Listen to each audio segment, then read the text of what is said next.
Em nome da Laia e das publicações do Quixote, eu gostaria de agradecer a vossa presença aqui.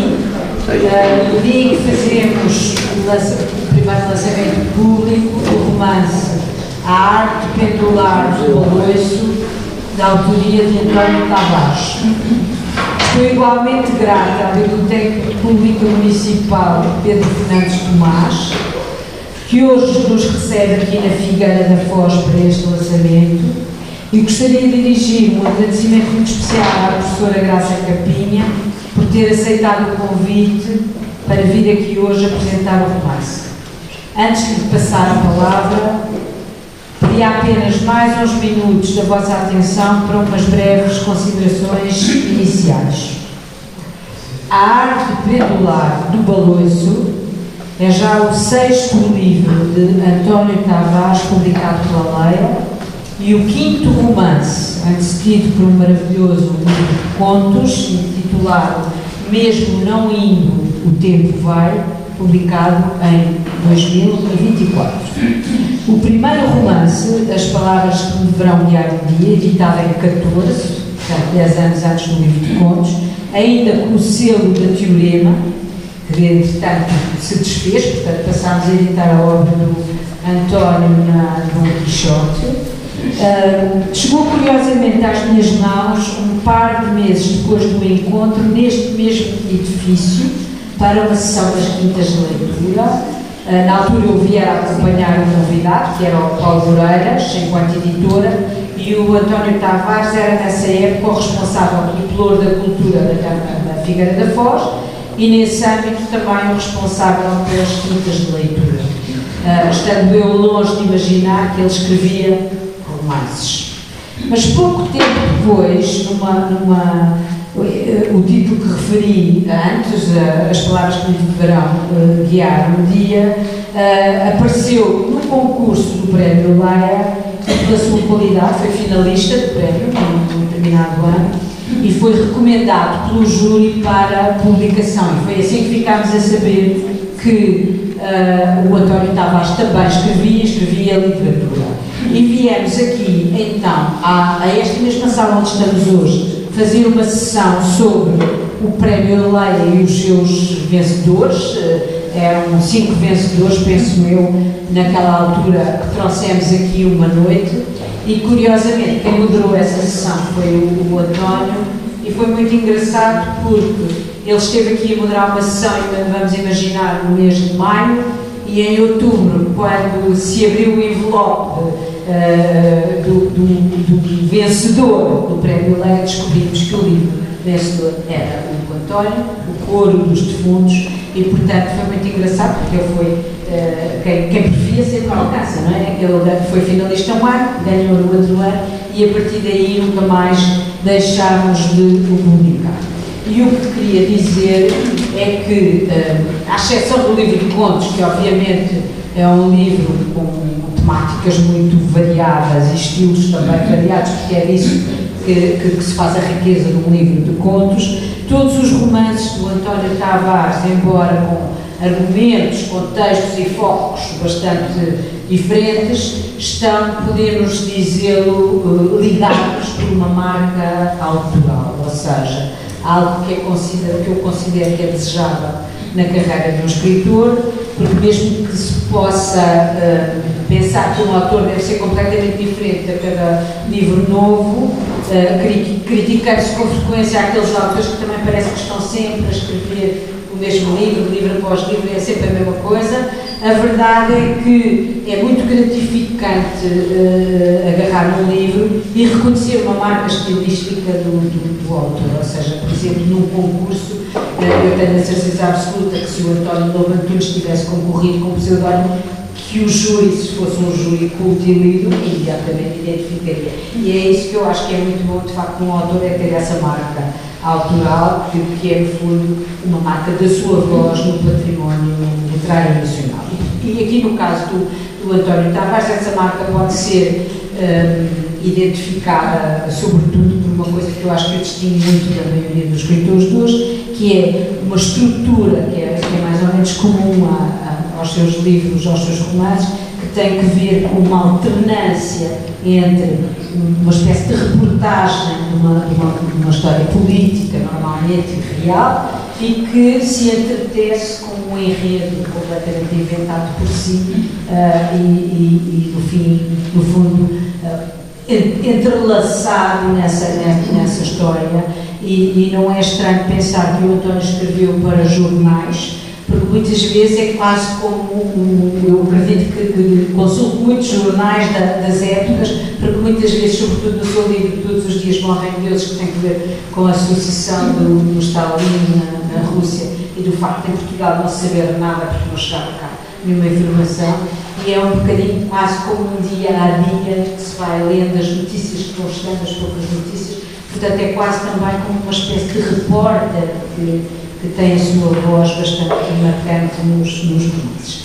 E neste caso, a história de Portugal com H grande não deixa também de se misturar com a história dos personagens com H pequenos, porque vamos ter como pano de fundo o acidente barra atentado que vitimou o Francisco Sá Carneiro num desastre numa aeronave pouco depois levantava o aeroporto ao pé de Lisboa e Camarate. Portanto, isso é a parte, digamos assim, real deste livro, e depois essa parte vai-se cruzar com uma história que, com certeza, a professora Graça Campinha vai falar, e que tem que ver com um cruzamento muito engraçado de um condutor de ambulância, um mecânico, pessoas que de algum modo estão ligadas a esse acidente, mas não tem nada a ver com ele, obviamente. E, portanto, passa-se essa história e, sobretudo, este condutor de ambulância é um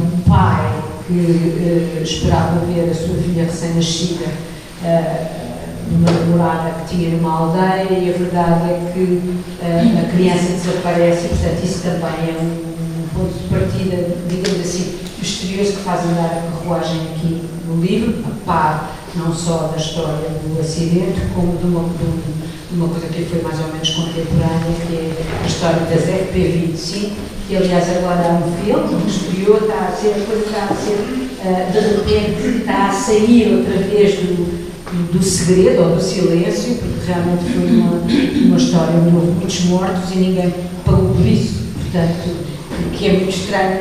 Nós somos de facto grandes costumes e somos muitos, portanto, há uma coisa neste livro que também se liga muito a uma marca do António, é que as suas personagens, não raro, são coletivas, ou seja, não há aqui nenhum protagonista, não é? Nós olhamos para este livro e olhamos para os seus livros em geral e é difícil encontrar assim a personagem principal, esta que é o centro da história. Há sempre vários centros, no Cor dos Defuntos havia um grupo de pessoas numa aldeia. Neste livro todas as pessoas são, apesar desse rapaz que guia a ambulância que teve talvez um protagonismo maior, há muitas outras pessoas também com o mesmo tipo de protagonismo dele, portanto é sempre uma espécie de um protagonista coletivo, digamos assim, e isso também é uma marca sua que eu achei muito interessante. Também vai aparecer, por exemplo, nos Homens de Fogo, que eram operários que estão a construir uma autoestrada, nem sabemos os nomes deles muitas vezes,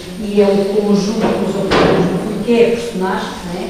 E isso é uma coisa que eu achei muito interessante e que corresponde às vezes a uma espécie de vox populi também nos seus livros. E, portanto, queria dizer que mais uma vez estamos perante um livro seu, que é uma marca muito forte nesse sentido, e que enfim, temos como cenário uma coisa altamente aliciante, que é essa história de um facto que nunca foi resolvido, apesar da quantidade de inquéritos que houve ao longo do tempo.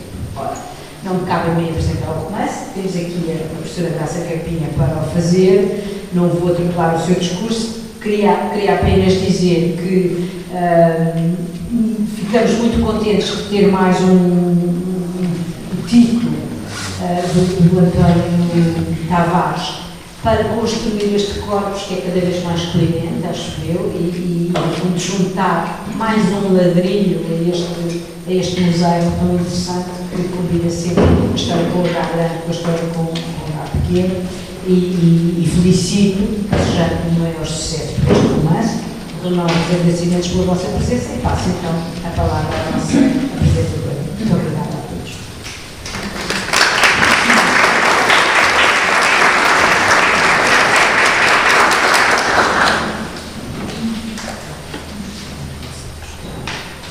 Olá, boa tarde a todas e a todos.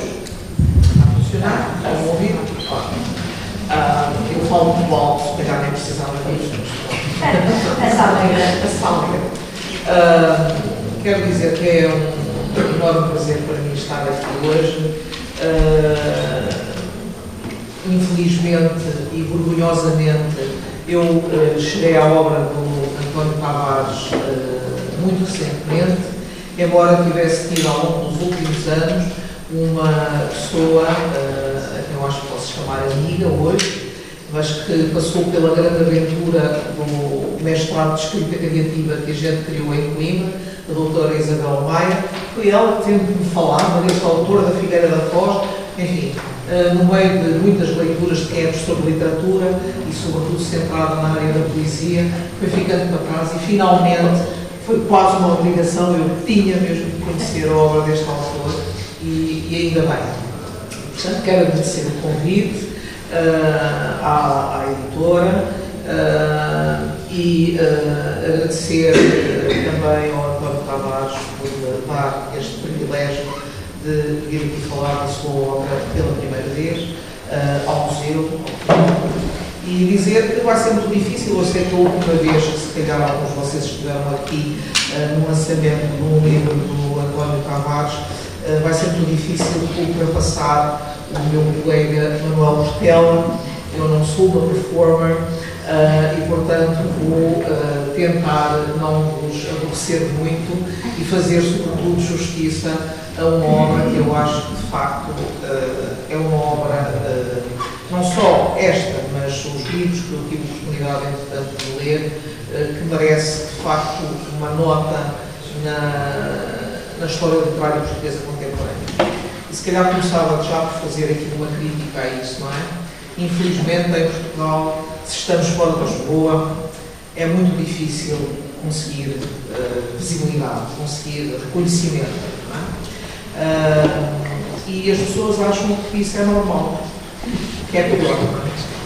Que há uns anos atrás foi um projeto de investigação na área da poesia em que comprovamos isso efetivamente. Não é? Havia, durante cerca de 20 anos, na viragem do século, imensos projetos, imensos autores, fora do Lisboa e do Porto, que nós quisemos deixar o Lisboa e do Porto de propósito fora, de quem nunca ninguém tinha ouvido falar.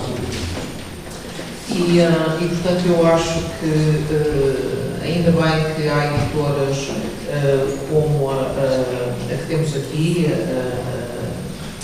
a Dom Quixote, que apostam em autores que estão fora do centro. E como vemos, autores que merecem ter esse reconhecimento. Ora bem, eu vejo esta obra, A Arte Pendular do Aloiço, como uma espécie de continuação do Cor dos Defuntos, que foi prémio Leia em 2015. Estamos aqui 10 anos depois, praticamente, não é? E portanto há uma espécie de continuação, porque se tínhamos no Cor dos Defuntos um pano de fundo que ia de 1968 até à Revolução, de 74, aqui é precisamente no pós-revolução até aos nossos dias, praticamente. E, portanto, eu acho que para situar este trabalho do António Tavares, temos que falar, sem dúvida, de romance histórico. Romance histórico que parte sempre de acontecimentos reais, factuais, cientificamente estudados e que se entretecem esses eventos de caráter, vamos dizer, realista, se entretecem com a ficção. E a doutora Maria do Rosário já chamou a atenção para isso e, de facto, eu acho que isso classifica, de facto, em termos literários, este tipo de trabalho como um romance de história. Um país que vivia quase na Idade Média, é isso que eu costumo dizer aos meus alunos. Peço desculpa. Um país que vivia praticamente, sobretudo no meio rural, e que manteve muito dessa realidade, quando lemos este primeiro aqui, até aos dias de hoje, não é? As coisas foram mudando. Portanto, a narrativa move-se sempre também entre esses dois espaços, o espaço urbano, cidadino, e o espaço rural. O espaço rural, que é onde a ação, de facto, tem início. São também dois tempos. E eu aqui tenho de citar alguém que hoje, enfim, nem toda a gente acha bem que se cite. Eu cito o Ventura de Sousa Santos, fala de como Portugal viveu na Idade Média, uma pré-modernidade, praticamente até ao 25 de Abril, e como depois fomos obrigados, por força das circunstâncias históricas, a dar um salto para a pós-modernidade. Ficar aquele hiato. Não tivemos o período da industrialização, da modernização, da mudança de mentalidades, e de repente somos confrontados já com umas novas tecnologias, a informática, etc. E portanto há esse grande hiato, o que faz com que encontremos ainda práticas pré-modernas em muitos lugares do nosso mundo rural. E portanto eu penso que este livro, além de se passar, de fazer esse balanço, esse movimento pendular do baloiço entre dois espaços, faz também esse movimento pendular entre esses dois tempos. Um tempo pré-moderno e um tempo que está a tentar saltar para essa pós-modernidade. E, portanto, há aqui aquilo que nós chamaríamos um sincretismo estrutural de tempos e espaços, que é muito difícil de trabalhar e que eu acho que, de facto, este autor, o António Tavares, consegue fazê-lo de uma maneira absolutamente brilhante, criando essa unidade que podia fazer com que o livro se expressasse. Também a doutora Maria do Rosário falou da quantidade de personagens, eu concordo inteiramente com aquilo que disse, portanto, não temos aqui um protagonista, temos de facto um coletivo, mas esse coletivo está entre estes dois espaços. E, portanto, seria muito, com todas as personagens que vão surgindo, seria muito fácil perdermos o fio da meada, não é? E isso nunca acontece. Isso nunca acontece. Vamos sempre sendo surpreendidos por esses saltos, muitas vezes, não é? Mas a narrativa encaixa perfeitamente e leva-nos até, portanto, criando esse suspense, não é? Que nos leva precisamente a querer ler o livro, ler rapidamente o livro, que de facto foi como aconteceu a mim, não é? Portanto, a gente começa a ler e depois não consegue parar. Já me tinha acontecido isso com o Corpo de Estudos, e vamos por ali fora e queremos parar às 3 da manhã e eu ainda estou a ler, tenho que me levantar amanhã, enfim. Depois, queria falar aqui uma coisa, vou ler aqui o que nós chamamos em inglês o blur, não é? Aqui um blur nas costas do livro, não é? No final de 1980, em véspera de eleições presidenciais, uma avioneta cai em Camarado, logo após levantar voo. Nela seguiam, entre outros, o chefe do governo de Portugal e o seu ministro da Defesa, que morrem carbonizados, com 10 comissões parlamentares de inquérito e ainda hoje, envolvidos mais de 4 décadas, não se sabe se foi acidente ou atentado e ninguém foi a julgamento. Na mesma altura, um grupo de revolucionários radicais criou uma organização terrorista conhecida por FP25, cuja missão é matar os inimigos do povo. 73 réus são julgados, mas apenas uns 30 condenados. E entre amnistias e prescrições, poucos cumprem prisão efetiva. Entretanto, numa aldeia às portas de Lisboa, onde não se deixa que nasça nem mais uma criança, uma rapariga morrerá misteriosamente pouco depois de dar à luz. A menina recém-nascida acabará ao colo do mecânico da avioneta acidentada. E o seu pai biológico, amigo do polícia que investiga os casos descritos, procurará durante muitos anos essa filha que passará boa parte da infância em cima do baloiço. Estas são as pontas que nunca se atam verdadeiramente, nem a arte pendular do baloiço, um romance absolutamente fascinante, no qual se afirma, não sem alguma razão, que em Portugal nunca há culpados. Ora bem, Nos Estados Unidos a gente chamava isto um spoiler, porque ficámos a saber a história toda logo, não é? Mas é ótimo que isso tenha acontecido, porque eu acho que a história, e vão-me desculpar, mas eu fui professor de literatura durante muitos anos, a história é o que menos interessa. Aquilo que me interessa quando eu pego numa obra literária é não o que diz, mas como diz. Como diz. Como é que se consegue contar esta história? E, portanto, é disso que eu vos estou a falar. Já vos falei do espaço e do tempo, nós falamos dos elementos estruturais da narrativa, é assim que a gente ensina aos nossos alunos, não é? Os elementos estruturais da narrativa, já vos falei do espaço e do tempo, e portanto, vou-vos falar aqui também de uma outra categoria, antes de mais nada. Claro que muito mais haveria a dizer ainda, se analisássemos mais especificamente cada um destes elementos, mas não teríamos tempo para isso, eu precisava de um semestre para a gente falar do romance. Portanto, além de identificar a tradição maior em que a obra se inscreve, o romance histórico, falei também aqui do espaço e do tempo. E, antes de avançar, eu queria também falar de um outro movimento literário que me parece ter aqui uma presença muito interessante. Um movimento literário que nas décadas de 60 e 70 ficou conhecido nos Estados Unidos por New Journalism, o novo jornalismo.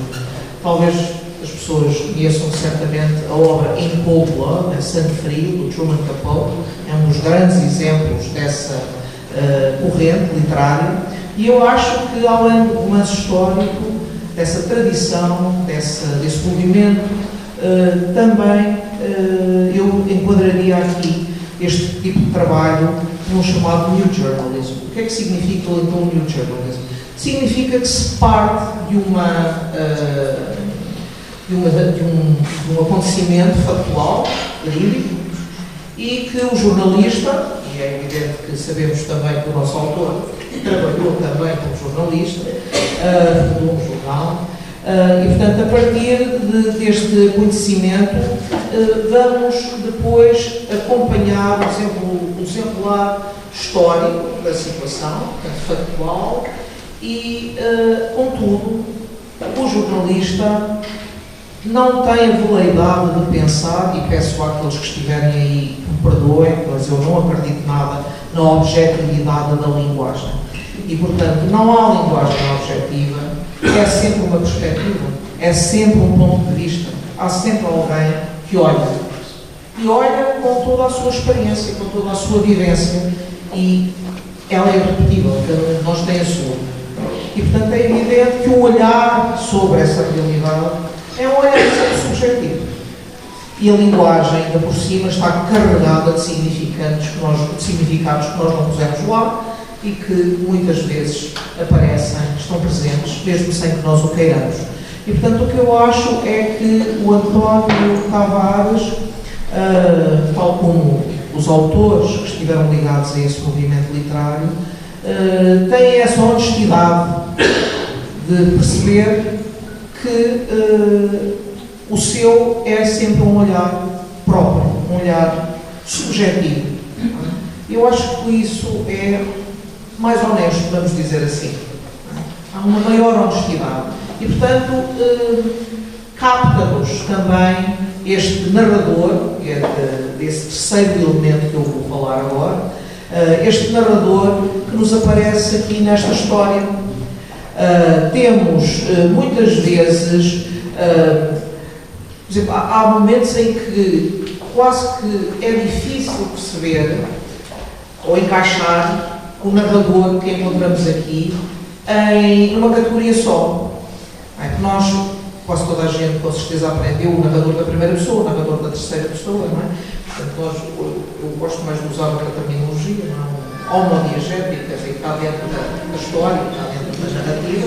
Podíamos dizer que sim, que está aqui tão dentro da narrativa, é uma das personagens, é o polícia da judiciária que acompanha não só o desaparecimento e a morte daquela mulher na aldeia, o desaparecimento da criança, como depois também a história de um dos elementos da ZT25, como também, obviamente, a história de Camarate, portanto, que está ligado de uma maneira ou outra a esses 3 eventos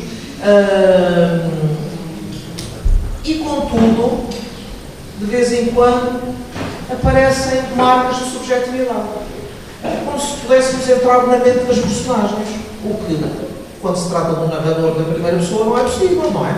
Se alguém faz parte da história, não pode entrar dentro da mente da personagem para saber o que é que ela está a pensar. Mas o António faz isso de uma maneira muito interessante, porque aparecem coisas que eu imaginava, pensei que, se bem conheço, e depois vai o resto, não é? Portanto, essas marcas de subjetividade que são ficcionais. Portanto, de facto, ele não sabe o que é que a personagem está a pensar, não é? Imagina, acredita que... E aparece isso muitas vezes. No Cor dos Perfumes apareceu, diz ela, desde o princípio, não é? Essa ideia que há muitas testemunhas, há muita gente que viu, há muita gente que fala, como se ele pudesse acompanhar tudo isso, mas muitas vezes percebemos que há também ali essa dimensão mais ficcional, mais subjetiva, de alguém que acha. Portanto, há sempre também esse balanço. Portanto, eu acho muito interessante a forma como o livro está construído, porque, repara, já falei de espaço, movimento pendular, rural, cidade. Já falei do tempo, pré-modernidade, pós-modernidade. E o narrador, a mesma coisa. Ora, é homodiegético, está na história, mas depois tem traços espectro-diegético, que está fora e pode entrar na mente das personagens. Portanto, há sempre um movimento pendular. Portanto, a estrutura do livro toda obedece a este movimento. E eu acho isso absolutamente brilhante, devo dizer. Ora bem, logo no início, já eu tinha aqui tomado umas notas, não é? Logo no início da história, quando visitei o quarto, não é? Portanto, ficamos logo a saber que este narrador esteve lá, quando visitei o quarto. Mas depois, devia ter gotas. Já não é uma coisa particular. Não consigo deixar de pensar que estou certo de que há sempre estas notas, e isto acontece ao longo de toda a obra. Ora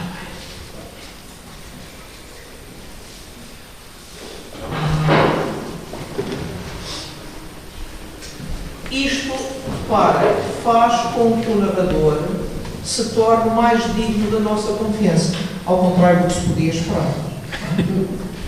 Não, porque é honesto. Não é? Nós percebemos que ele ouve as pessoas, mas depois também imagina. E, portanto, não aparece essa imaginação como se fosse alguém de fora. Não, ela está marcada no livro. Portanto, são essas marcas de subjetividade que eu acho que têm tudo a ver com o new journalism. São marcas de subjetividade. E não há problema nenhum, porque ele é digno da nossa confiança. Nós percebemos que ele nos está a contar a história verdadeira, aquilo que existiu. Ora bem,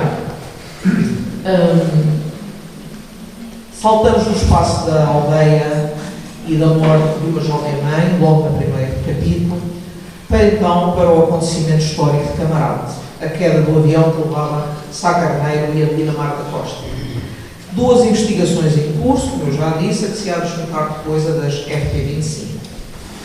Na página 14, logo, mais uma vez questionando o acesso ao real da investigação policial, mas também certamente da investigação jornalística e da investigação histórica, o autor escreve: havia testemunhas para tudo.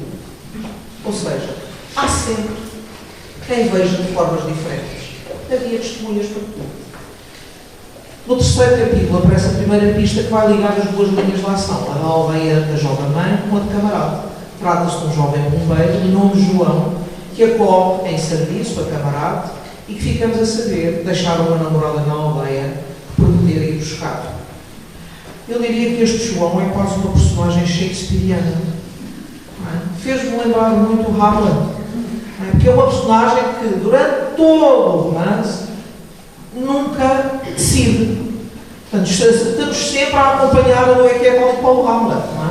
Ser ou não ser, fazer ou não fazer, devo dizer ou não devo dizer, não é? Portanto, vai acompanhando a história toda até ao fim e nunca diz, não é?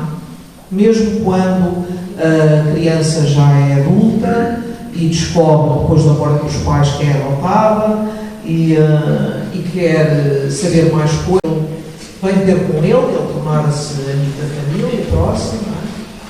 E mesmo aí ele não lhe diz. Portanto, a história acaba sem que esta criança saiba que ele é o seu progenitor.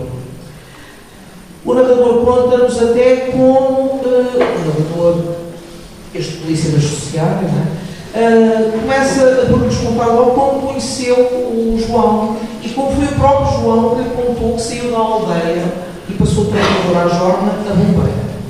Embora na voz do narrador, a perspectiva é da personagem. Isso é outra técnica que está sempre muito clara, não é? Portanto, a personagem lhe conta a história e, portanto, temos a perspectiva da personagem, mas a voz que nos conta a nós é a voz do narrador. É sempre a voz do narrador. O que, mais uma vez, confere veracidade à narrativa. E entramos, então, no quarto elemento estrutural. As personagens. A caracterização das personagens varia entre o direto, portanto, ou é o narrador que nos diz é assim, desta maneira, daquela, fez isto, fez aquilo, ou indireta, não é? Portanto, e a indireta eu acho que se sobrepõe. Porque criamos uma imagem da personagem a partir do seu comportamento, a partir das coisas que vai dizendo, não é? Que escolhe dizer. São personagens que raramente estão sujeitas a uma avaliação do narrador. É como se cria-se quase a ilusão de que estamos a assistir, a ver, exatamente, porque isso também tem que ver com o próprio léxico, a própria forma da linguagem, que é tão chã, muitas vezes, não é? Parece que estamos a acompanhar um filme, é como se estivéssemos lá dentro do filme e estivéssemos a assistir àquela cena. Não é? Portanto, esse efeito de veracidade, eu penso que tem todos estes fatores a contribuir para ele. Portanto, temos uma caracterização, como eu digo mais uma vez, entre o direta e o indireta, lá vamos nós, um movimento pendular, continua. No início do capítulo, que leva por título Por pouco se fica a morrer, diz: se bem conhece a natureza humana, na mente do João passavam as imagens prováveis da morte da rapariga.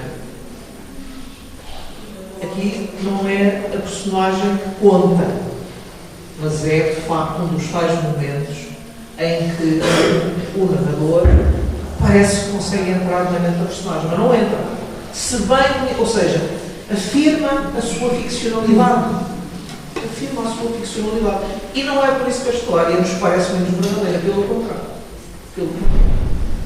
Ora bem, há, mesmo que disfarçada, como eu já disse aqui, uma focalização interna, não é? Como se entrássemos na mente da personagem, o que de facto não está a acontecer, porque há essa marca de ficcionalização. E assim vamos acompanhando a investigação sobre a morte de Maria e sobre o camarada, com várias descrições e comentários do narrador acerca do processo revolucionário em curso, o fracasso das instituições jurídicas em Portugal, as 10 comissões de investigação que não levaram a nada, e ele sublinha também isso, não é? Houve inclusivamente confissões, mas não houve réus, que é uma coisa muito estranha, não é? Cria-se sempre uma imagem do nosso país naqueles que foram os tempos muito conturbados da pós-revolução. Mas, ao mesmo tempo, também não só do nosso país, porque fala-se do Médio Oriente, fala-se do que acontece em Espanha, do golpe franquista, do Tequer, fala-se dos Baader-Meinhof na Alemanha, e, portanto, há realmente todas estas marcas de romance histórico, não é? De contexto histórico, que situam claramente o que está a acontecer. E vamos aprendendo sobre a nossa história recente, à medida que a narrativa e as várias personagens vão avançando. Talvez por isso as personagens são planas. O que é que isto quer dizer? Não têm uma grande densidade psicológica, porque lá está, são uma personagem coletiva. Mas eu acho curiosamente que as personagens mais redondas, digamos nós, que nunca sabemos o que é que vai acontecer, são os personagens da aldeia. Não são os personagens da cidade. Os personagens da aldeia que a gente nunca sabe como é que decidem de repente suicidar a aldeia. Não deixar de nascer mais uma criança. Dar as crianças para irem para fora da aldeia. Portanto, condenando a aldeia à sua própria morte.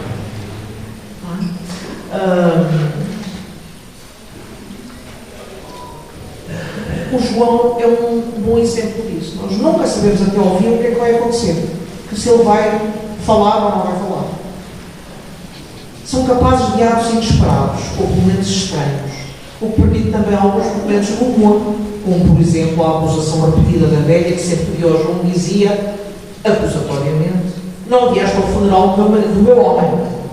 São estas personagens, alguns momentos de humor, são estas personagens que optam por um suicídio, que eu já disse, um suicídio coletivo, e que fazem então com que esta personagem, que é o bebê que nasce, a Carolina, vá parar a troco de alguns trocados, das mãos do pastor, ao mecânico do avião que depois havia de cair em Camarate. Estranhamente, ou talvez não, esta criança adora baloiços. Talvez porque a sua mãe, Maria, grávida, passava muito tempo no baloiço que João lhe havia feito antes de abandonar a aldeia.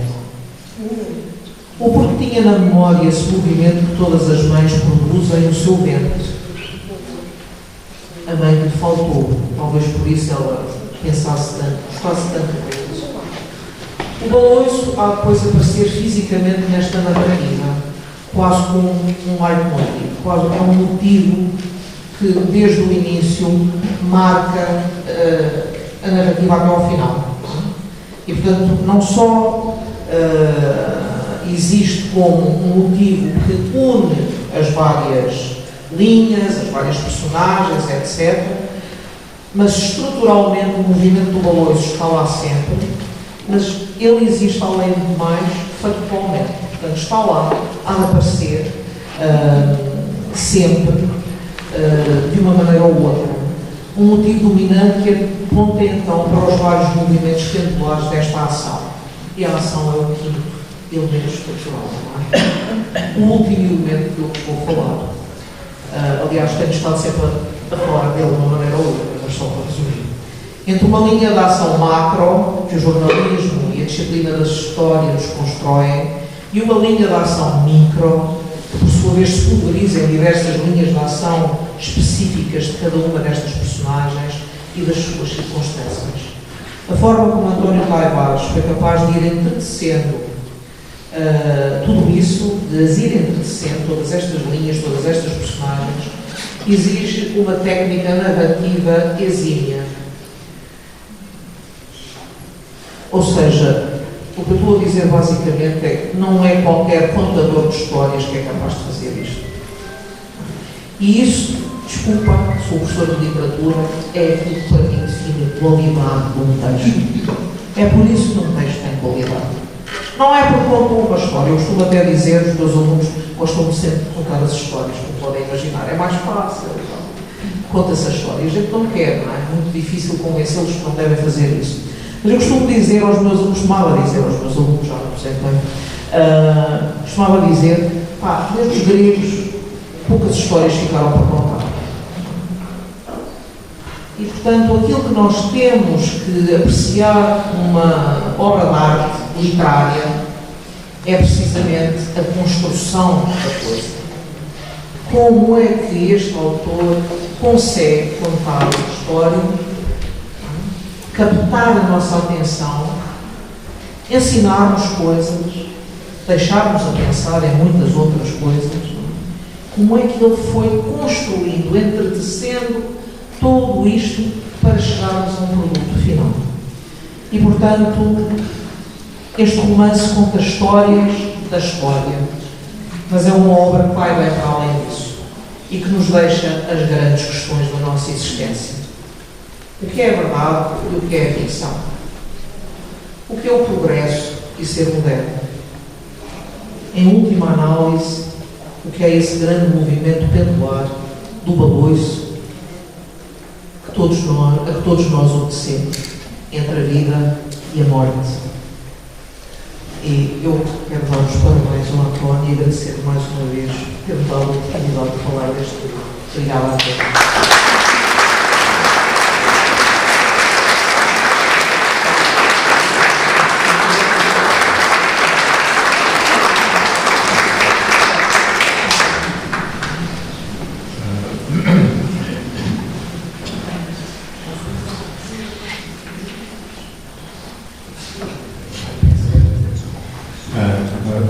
Ouve-se, não? Então, muito boa tarde. Acho que não tive a oportunidade de comentar no princípio, no início. Muito obrigado pela vossa presença, realmente, pela vossa demonstração de amizade, que é a forma como eu vejo sempre a vossa vinda a estas apresentações. Agradeço à Maria do Rosário, mais uma vez, ao meu lado. E é com muito gosto que o faço e é com grande orgulho que a trato como minha editora. Exigente, dura quanto basta, mas a quem eu gosto de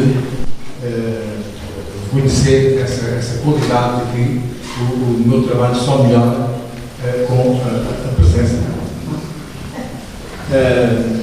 Agradecer à professora Graça Capinho, Graça, muito obrigado por ter aceito este desafio, dizer tantas coisas boas sobre uma obrinha desta, não é? De qualquer forma,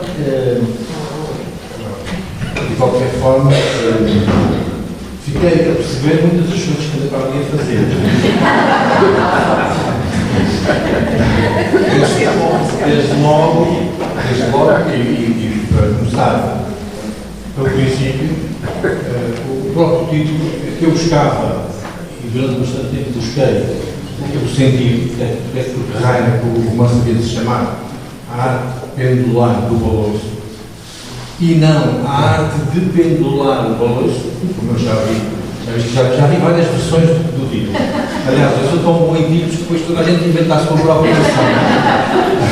Sem dizer que não, que eu nunca me lembro, que é o tempo qualquer coisa. O tempo vai, não vai, mas vem, cuidado. Mesmo não indo, o tempo vai. Mesmo não indo, o tempo vai. E depois há também as palavras que nos vão guiar um dia. Ninguém consegue dizer, as coisas sempre. As palavras que nunca te direi, isso já é outro. Mas a arte pendular do Baloiço, que a professora Graça Capinha encontrou este significado, não é? Que embala, digamos, também a narrativa e a ação que se vai entretecendo, não é? Fica bem, acho que fica a matar mesmo o tal Baloiço que existia fisicamente, não é? E o Baloiço dessa narrativa que vai fazendo ponto e contraponto, digamos, com as diferentes realidades que obra. Bom, desta vez eu percebi-me, já a meio do romance, que não havia nem África, nem guerra, portanto, o que significa que a arte de escrever, se assim se pode dizer, tem este efeito terapêutico, que é quando nós irmos para o lado as nossas más recordações, não é? Embora a África tenha algumas muito boas da minha infância, mas não da guerra, como é evidente. Mas, portanto, essa ferida, não é? Aberta, que quando se escreve não está sempre a surgir à frente, né? Desta vez essa ferida tinha desaparecido e eu constatei realmente já a meio do romance. Bom, o que é que exatamente esta é a pergunta que farão, o que é que tu queres dizer com este romance, queres dizer à gente, não é? E por que razão queres dizer, não é? Claro, não vos vou dizer tudo o que eu quis dizer, porque quis dizer muita coisa, não é? Mesmo a grande necessidade de personagens, assim se pode dizer, sendo que a personagem é uma personagem coletiva, não é? Mas esta grande variedade surge um bocado por isso, porque há coisas muito dispersas para serem ditas, não é? Eu parti para isto com uma ideia que era pensar que neste país não há culpados. Neste país não há culpados, porque tinha efetivamente andado a ler os relatórios das comissões de inquérito ou atentado do camarada, desastre do camarada, vejam bem que às vezes não dá para ler, mas tinha andado a ler e cheguei à conclusão que não entendia a razão pela qual os inquéritos eram quase todos muito evidentes do ponto de vista do atentado, nada evidentes do ponto de vista do acidente, e no entanto o que se ia passar oficialmente era a tese do acidente não resolvido. Nunca vinha, não é? Portanto, digamos que não há uma afirmação oficial disso, mas é quase como se houvesse. Portanto, a partir do momento em que não há culpa formal, digamos, não há juízo, não há processo de crime, ficamos que não houve crime, não houve atentado. Parecia ser esta a solução mais fácil. Não há crime, não há culpados. Não se encontraram. Isto apesar de ter havido alguém que, por exemplo, no caso das FP25, confessou o crime, houve arrependidos, não é? Mas também em camarada houve alguém que, numa conferência de imprensa, disse que tinha sido ele a pôr a bomba, tinha feito ele artesanalmente a bomba em casa e explicou como é que tinha entrado e saído do aeroporto, etc. Depois, esses relatórios fazem-nos crer, pelo menos a mim fizeram crer, o seguinte, que eu acho que é estranho, que é, desde o início, quando eu digo desde o início, desde a queda do avião, da avioneta, se percebe que ninguém tem interesse em que saiba a verdade, seja ela qual for. Não é?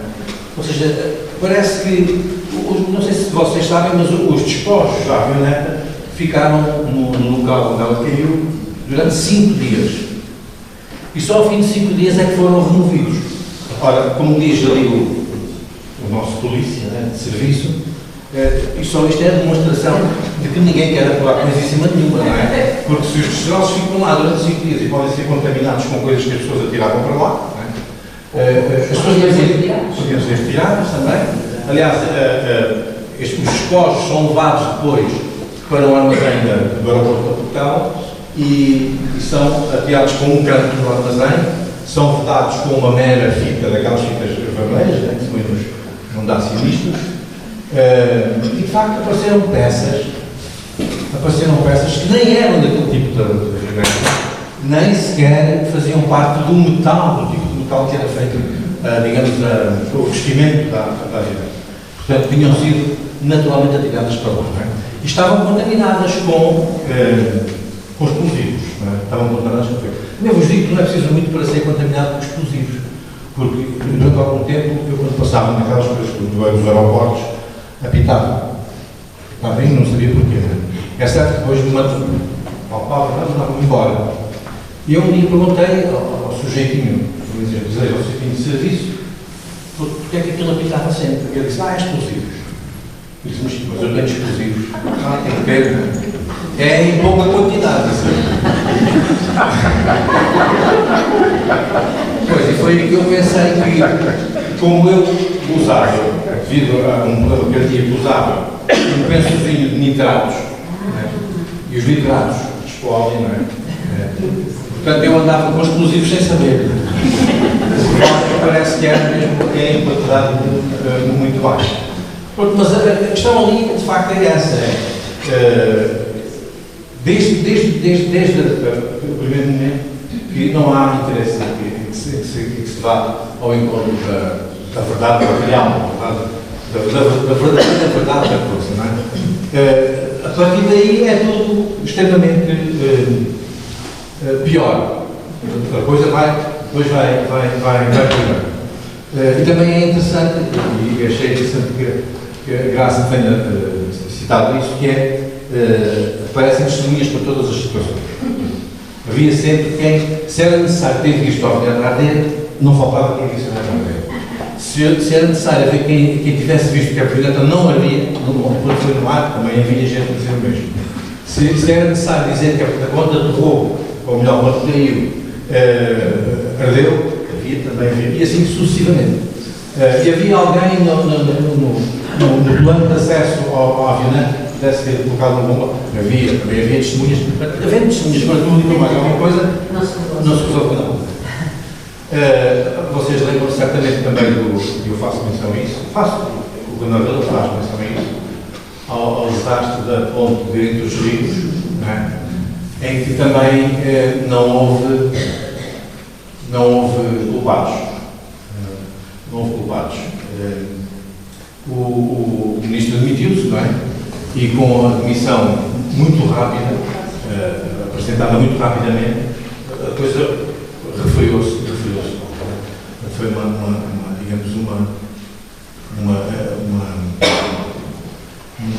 edifício com muito êxito da parte do ministro Jorge Sobral. Portanto, a ideia, no fundo, era justamente traçar este ponto, digamos, daquilo que é a nossa vida social coletiva, daquilo que, no fundo, são os mitos que nós vivemos. Eu julgo que ainda hoje há órfãos de camaradas. Um deles até é um estranho órfão de camarada, é um sujeito que passa a vida à cidade do Sá Carneiro, não é? Mas não tem nada a ver com o Sá Carneiro. Certamente já ouviram esse sujeito, sujeitinho, que é que dá sujeitinho, fazer esse tipo de alusões, citando o Primeiro-Ministro. Também a prova de que havia venda de armas feita de forma ilegal fez-se com toda a clareza, né? Mas também não foi isso que levou ou que fez abrir a polícia a abrir mais uma pista de investigação. Aliás, este polícia não vale nada, quer dizer, ele já não acredita na própria justiça, não é? E, portanto, nem a importância da sua própria investigação. E, portanto, Nós simpatizamos, não? pois simpatizamos, será que não é assim? Eu na altura pensei que era demasiado fácil fazer o estereótipo de polícia, né? Então, eu li os meios quase todos, da relação rapida, e o meio a polícia estereotipado, né? Era fácil pelo feito. É fascinante, por exemplo, quem se lembra da balada da Praia dos Cães, é fascinante a figura do inspetor-chefe Elias, né? Que era, no momento da submissão, da sua vida pessoal, que era muito estranho, né? Olhava lagartos e pôs a comer, a pastar nos galvados à noite, né? Dizia o Pedro Bispo, tudo para o ar, lagartos a comer. Mas não, achei que era melhor retirar dessa carga de mistério que normalmente anda à volta da polícia, sobretudo aqueles que investigam. Eu, por acaso, já vi o Projeto Global, o filme sobre as FP25, e há um inspetor, mas depois é morto, e de facto aquele inspetor é um inspetor romanesco, portanto é um inspetor de romance, não é? Evidente, claro. Eu não sei até que ponto é que vai a ficção em relação àquela personagem, mas ela, do ponto de vista ficcional, resulta muito bem. Eu não sei se simpatiza com ela, do ponto de vista ficcional, este também resulta bem. Mas ele nem seria admitido nas judiciais. O próprio escepticismo dele é que vai alimentando a coisa. Vai alimentando a coisa, não é? Há um filósofo que já não é um Santos, quando era adolescente, quando era jovem, gostava de ler com um senhor chamado Sioma, e ele diz uma coisa que eu acho brilhante: o ceticismo é a elegância do desespero. E eu acho que a elegância do desespero está neste polícia.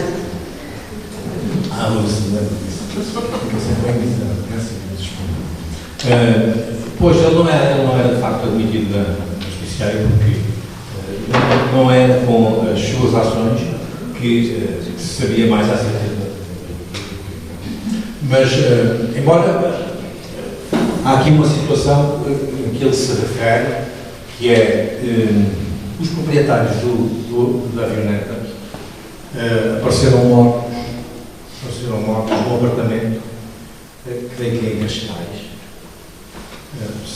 Apareceram mortos num apartamento e na véspera de irem prestar depoimento a uma comissão de inquérito. E, pelos vistos, o que se passou foi a polícia foi ao apartamento, naturalmente. Os cadáveres estavam no chão, deitados, sem roupa, e cada um tinha uma toalha de banho ao perto de si. E a polícia deduziu que o casal ia tomar banho, de duche, e certamente haveria gás, não é? E o gás que eluzia toxina. E, portanto, como diziam os franceses, passou, não é? Não sei se não encontrei referências à autópsia, não sei se houve autópsia, se houve também foi irrelevante, não é? Mas o inspetor acha um bocado estranho que se chegue lá e se faça logo o quadro, a monta, como eles chamam, a monta do crime, porque ela é muito fácil de ser identificada, não é? Portanto, eles sequer têm a rota, era realmente a rota do banho, não é? E, portanto, não era necessário estar a ficcionar mais nada à volta desta questão desta matéria. Agora, que é estranho, me parece estranho que não se dê mais importância a um facto deste, como também pareceu a ele estranho. É porque também não se queria saber mais, ponto final. O que é certo é que as pessoas morreram e o depoimento não ficou registado e tudo isto se passou na véspera de irem prestar depoimento. Portanto, é estranho que assim se tenha passado. Portanto, a ideia então era fazer, digamos, esta demonstração de facto, não é? Depois, claro que havia que entretecer a história com a história, a pequena história com a grande história. Logo no início, a Graça também fez aqui alguma menção à postura do narrador. Logo no início ele também diz: imaginei que.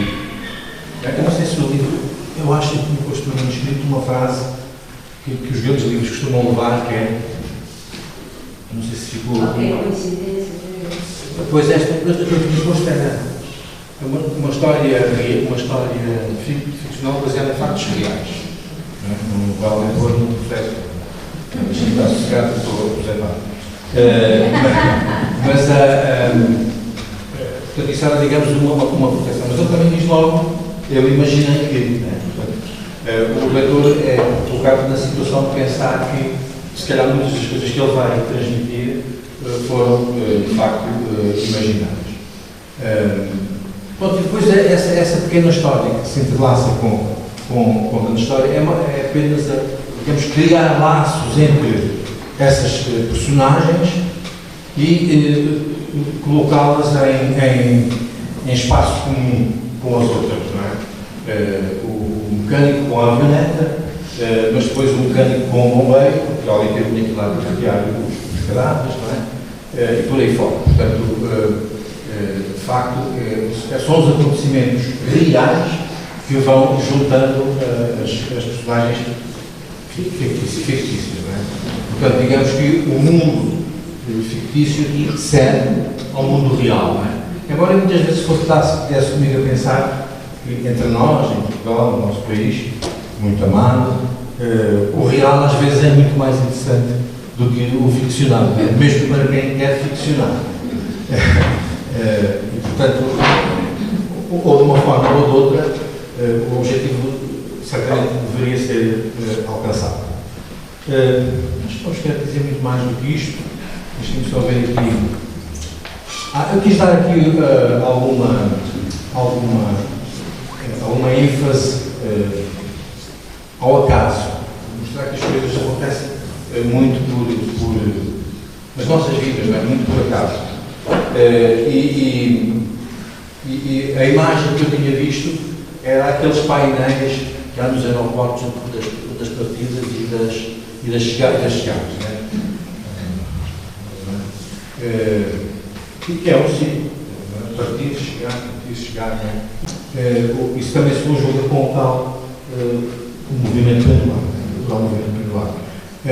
Este acaso vai fazer com que a história se começa com a queda da avioneta, né? Por acaso vai também acabar com a queda de um avião. Eu não tenho nada contra quem pilota aviões, comandante de avião, né? Mas achei que era interessante, até porque encontrei algumas relações entre os pilotos deste avião e um avião que caiu na ilha de São Jorge, se não me engano, nos Açores, ainda há poucos anos. Portanto, tudo fruto do acaso, sabem aquelas trocas?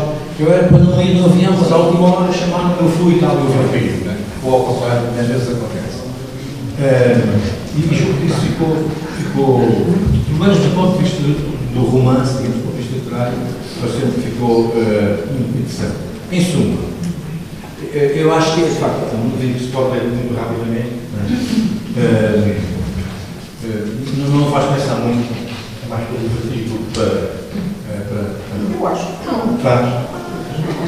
Então, dois, contra um. Mas eu também já sabia a história, não é? Já sabia o que eu queria contar. Era natural que eu achasse mais simples. Pronto, e se o título saiu a arte pendular do Baloiço, não a arte de pendular do Baloiço, ficou, pronto, já arranjaram aqui um troca-tintas, não é? Mas a capa ficou parabéns à Peixoto, a capa ficou muito bonita, eu gosto muito dela, sobretudo este colorido da capa, né?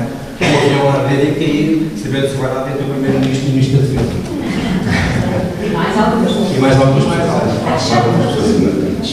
E pronto, olha, um grande abraço, obrigado pela vossa força, que é preciso ser, quem escreve.